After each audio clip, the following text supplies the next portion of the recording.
sao biết đam đềm thế nào để cho cưng xưng Chúa ơi, để cho cưng xưng Chúa ơi.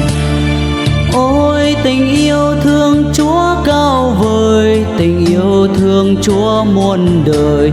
Người yêu con từ ngàn xưa, từ khi chưa con đôi nó, từ khi trời có trời cao, chưa có vầng trăng với ngàn sao.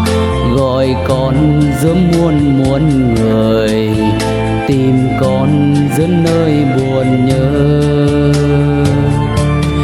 Tình yêu Chúa cao vời biển bao, làm sao biết đam đềm thế nào để cho cưng xưng Chúa ơi, để cho cưng xưng Chúa ơi. Ôi vì thương có Chúa quên mình, vì yêu nên hiến thân mình, gọi con nên bà tình cha. Dù bao sóng gió hiểm nguy, dìu con đi giữa trần gian, ơn Chúa ngày đêm ân ù con. Vì con Chúa quên thân mình, đời con dám mơ gì hơn.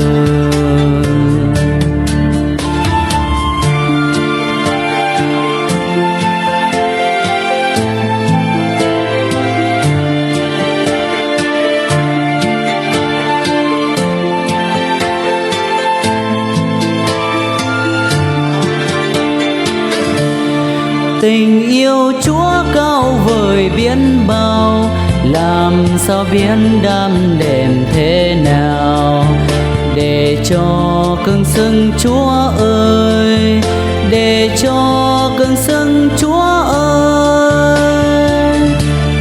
Có thần tân dân hiến trọn đời, thần tân dân hiến sang hồn để nâng tông đồ của Cha và ném nhân chứng của Cha, truyền giao chân lý của Cha, diệu dàng lời Cha khang gần xa.